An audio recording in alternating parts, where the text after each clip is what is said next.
सपा के लोग हर बात पर बात का बतंगड़ बनाते हैं क्योंकि पश्चिम की 2 सीटों पर भी चुनाव है। यहाँ एक बहुत बड़ा उत्सव है। लोग उपवास के लिए 15 दिन का समय व्यतीत करते हैं। बड़े लाखों की संख्या में उन विधानसभा क्षेत्र के लोग मतदान से वंचित हो जाते हैं। उन लोगों के अनुरोध पर एक ही सप्ताह के लिए चुनाव आगे बढ़ाया गया है। आपने देखा होगा ये कार्यक्रम स्थलीय कोई है, राष्ट्रीय कार्यक्रम नहीं है। पश्चिम का ये मेला गढ़मुक्तेश्वर मेला कई मेले लगते हैं। जो स्थानीय उत्सव का मेला होता है उस तरह कई संयोजन पूर्व में भी होते रहे हैं।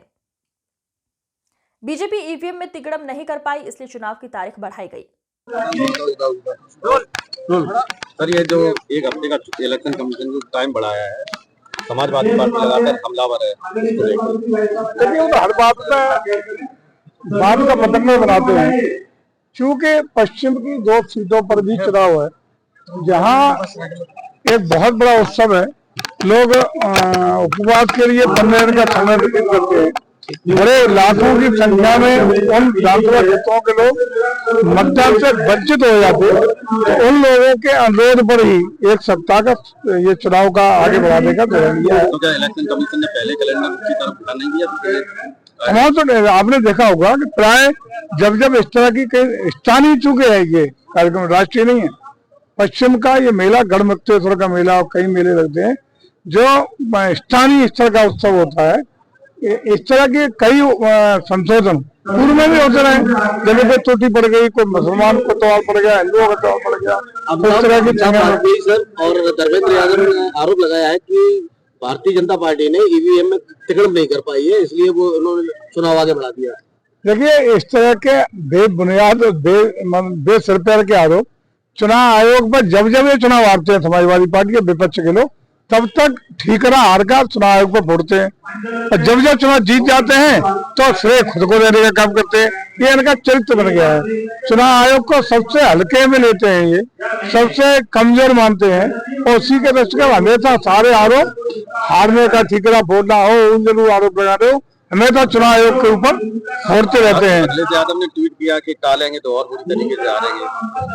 23 तारीख का इंतजार करें। 23 को 9 की 9 सीटें हमारी पार्टी कमल का निशान, कमल खिलने जा रहा है। 9 पर भारतीय जनता पार्टी के प्रत्याशी जीतेंगे और इनका सफाया होने का काम समाजवादी पार्टी का करेंगे। तो कटेंगे पे डिम्पल यादव ने कहा कि ये जो है बहुत ही मतलब अब भाजपा का स्तर जो है गिर चुका है। इस तरीके के जो नारे अब लग रहे हैं, देश पहले कभी सबका साथ सबका विकास वाली देश का इतिहास गवाह है कि जब सनातन कमजोर हुआ है तब तक राष्ट्र कमजोर हुआ है, राष्ट्र विखंडित हुआ है और राष्ट्र में कमजोरी आई है।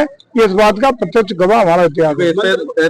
तमाम तरीके की पोस्टर राजनीति होने लगी, पोस्टर लगने लगे। अब तो बसपा सुप्रीमो मायावती भी इसमें कुछ। देखिए, समाजवादी पार्टी का चरित्र इतिहास हमेशा इस तरह का रहा है कि जहां बेसिर पैर की बात करना, इनके जो सतह से ला रहे हैं, इनके जो कार्यकर्ता हैं, उनको जनता में तरह तरह की गुंडाई करना, अपराध करना, इस तरह का इनका चरित्र व्यवहार रहा है। हमेशा आपने देखा होगा 2022 का चुनाव, उसमें भी इनका चुनाव के परिणाम आने तो देख लेंगे। अधिकारियों की सूची बना ली थी कि इनको हटा देंगे, इनको ये कर देंगे। चीफ सेक्रेटरी से लेकर कलेक्टर तक की पोस्टिंग कर दी थी। उसका परिणाम हुआ कि जनता ने रकाते का काम 22 में भी किया था। और इन्हीं की इन हरकतों के कारण गुंडाई, अराजकता, गाली गलौज, बदतमीजी, अराजकता, इन्हीं सब कारणों से इस चुनाव में भी, उपचुनाव में भी, आने वाले 27 में उत्तर प्रदेश की जनता इनका सफाया करने का काम करेगी। जो भाजपा प्रत्याशी है